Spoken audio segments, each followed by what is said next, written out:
और ये जो ग्राफिक्स हम दिखा रहे हैं इसको फुल स्क्रीन जरा दिखाइए। हम आपको दिखा रहे हैं कौन कौन से वो किरदार हैं जिससे ड्रग्स को लेकर बातचीत अब सामने आई है व्हाट्सएप चैट के जरिए। और इसी में अगर एक तरफ आप जय शाह का नाम देखते हैं तो गौरव आर्या हमने आपको दिखाया, मिरांडा सुशी और श्रुति मोदी। श्रुति मोदी से याद रखिए ईडी ने भी पूछताछ की थी। अब ये मामला किस तरह से आगे बढ़ेगा, ये 4 राजदार हैं ड्रग्स के चैट के। 4 लोगों से ड्रग्स पर बातचीत हो रही थी।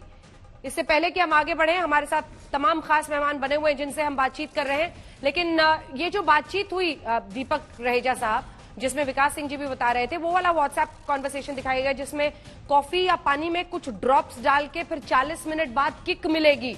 ये क्या होता है? क्या इस तरह के ड्रग्स से इमीडिएट किक और फिर बाद में डिप्रेशन का भी शिकार आदमी होता है? ये लिंक अगर आप समझाएं फिर मैं मेहमानों के पास जाऊंगी। देखिए, ये मुमकिन है। हाँ। अब सामने वाले व्यक्ति का एजेंडा क्या है, वो क्यों ये एक बरगलाना चाहता है, एक ऐसी स्थिति प्रोड्यूस करना चाहता है जिसको सरपटिशियसली आप एक ड्रग दे रहे हैं।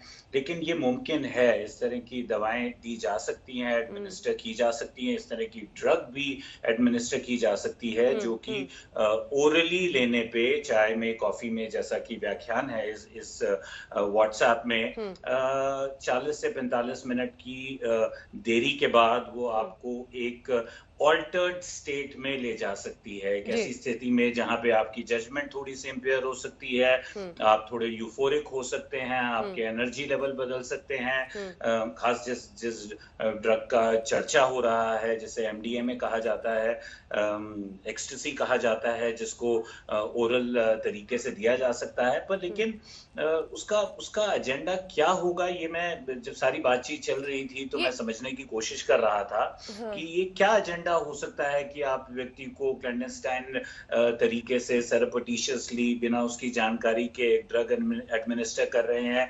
क्या एक लंबे समय तक आप ऐसी स्थिति प्रोड्यूस, मानसिक स्थिति प्रोड्यूस करना चाहते हैं जहां वो पूरी तरह अपने आपे में ना हो, या उसके रिलेशन का जो भाव है वो इस ड्रग के एडमिनिस्ट्रेशन के कारण बदल जाए? तो ये कुछ चीजों का लिंक डेफिनेटली प्रूव किया जाना चाहिए। राहुल ईश्वर को दिखाइए इनके साथ। राहुल ईश्वर, आपने सुना, और ये जो विकास सिंह जी कह रहे हैं उसका भी जवाब दीजिए, क्योंकि कॉफी में, पानी में ड्रॉप्स डालने के बाद ये तो अब सवाल खड़े होंगे ना इनको लेकर। रोशन जी इसके बाद में फौरन इसमें 2 इंपॉर्टेंट फैक्टर्स है। वन, उस पर्टिकुलर मैसेज का कॉन्टेक्स्ट हमें जानना चाहिए, क्योंकि अगर इसका एक एडवाइस है और इसका एक इनपुट है, जो भी ड्रग यूज करेगा वो गलत कर रहा है, मगर फिर भी ये ड्रग को इफेक्टिवली लेने की कई सारे ऐसा ड्रगीज भी है जो टिप देते हैं how to use drugs, which is a very bad thing. उन्हें सजा भी मिलना चाहिए, मगर ये सुशांत के लिए अगर लिया जाए, इसका एक सबूत चाहिए अगर किसके लिए ये लिया जा सकता है, और ये उसका इनके साथ उसका कंसर्न के बगैर है, इसको भी एक एविडेंस चाहिए, इसीलिए उसका वाला चैट चाहिए। राम कदम जी वो कह रहे हैं लिंक कहाँ है? देखिए अंजना जी, जो चार्ट आज हमारे सामने आ रहा है वह चार्ट महाराष्ट्र सरकार ने 65 दिन क्यों छुपाया था, ये सवाल है। उन्होंने उसे अनदेखा क्यों किया, ये सवाल है। क्या वे ड्रग माफिया को बचाना चाह रहे थे या महाराष्ट्र के किसी नेता को या अभिनेता को बचाना चाह रहे थे, ये सवाल है। जो चार्ट आज सामने आया, महाराष्ट्र की सरकार यदि चाहती तो ये 24 घंटे का काम है चार्ट सामने आना। कॉल का सीडीआर और कॉल का चार्ट ये 24 घंटे के भीतर सामने आ सकता था। ये चार्ट सामने आने के बावजूद भी महाराष्ट्र सरकार ने जो अनदेखी उनका रवैया रहा है लिपापोती करने का, वह रवैया शक के घेरे में।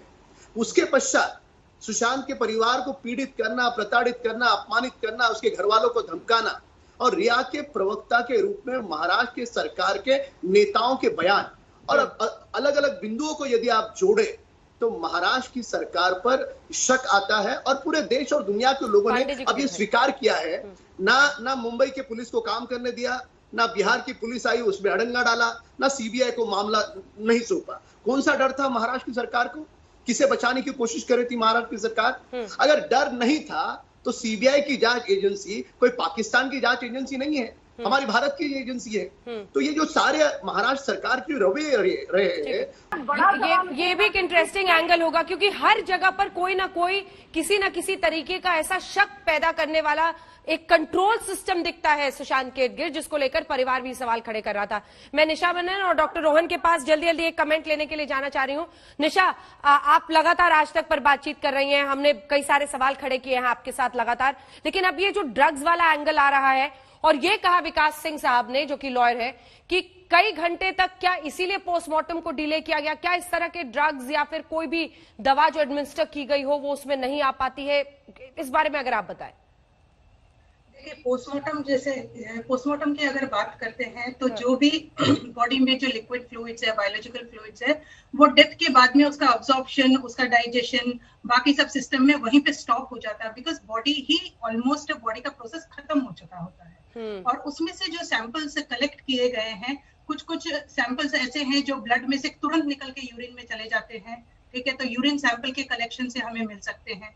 कुछ ऐसे हैं जो ब्लड से निकल के सीधे ब्रेन के पार्ट में चले जाते हैं, तो अगर ब्रेन का पार्ट टेस्ट हो वहां पे हो सकता है। इन सब में अगर नहीं होता है और जो क्रोनिक ड्रग यूजर है या क्रोनिक उनको ड्रग दिया जाए, तो हेयर सैंपल जो है, जो स्कैल्प का जो हेयर है, बाल की जब हम बात करते हैं, वो सबसे ज्यादा क्रूशियल एलिमेंट होता है टॉक्सिकोलॉजी या ड्रग अब्यूज टेस्ट करने के लिए, और बहुत ही सेंसिटिव होता है। ट्रेस एलिमेंट ऑफ ड्रग भी होता है, वो आपको बालों के सैंपल से टॉक्सिकोलॉजी रिपोर्ट में जरूर मिल जाएगा। सो वो एक डेफिनेटली वो एक टेस्टिंग होना चाहिए, जो कि क्रोनिक यूजर को इवन मंथ्स के बाद में भी, अगर 1-2 महीना क्या उनका जो विसरा प्रिजर्व किया गया है या उसके साथ ये सब चीजें होंगी जैसा आप बाल का जिक्र कर रही हैं, जिसका अब टेस्ट मुमकिन हो?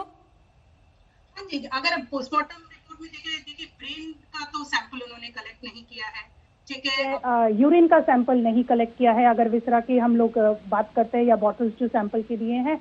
बट मैंने सैंपल कलेक्शन में एनवेलप में उन्होंने हेयर, सिर्फ हेयर ही लिखा है, वो स्कैल्प हेयर है, प्यूबिक हेयर है, वो किस टाइप का हेयर है वो नहीं लिखा है, बट हेयर का कलेक्शन जरूर है, सैंपल्स में मौजूद है। तो वो एक बहुत ही क्रूशियल एलिमेंट है जिसके ऊपर ड्रग टेस्टिंग हो जानी चाहिए एंड इमीडिएटली ये प्रोसेस होना चाहिए। जी बिल्कुल। डॉक्टर रोहन, आपके पास आते हुए देखिए, एंजाइटी की बात आपने सुनी जो कि बहनें उनकी बता रही थी, इधर से ड्रग्स में व्हाट्सएप का चैट और कॉन्वर्सेशन हम देख रहे हैं, 2+2=4 करना सिंपल दिख रहा है। डिप्रेशन, ड्रग्स, एंजाइटी, क्या समझ में आ रहा है आपको?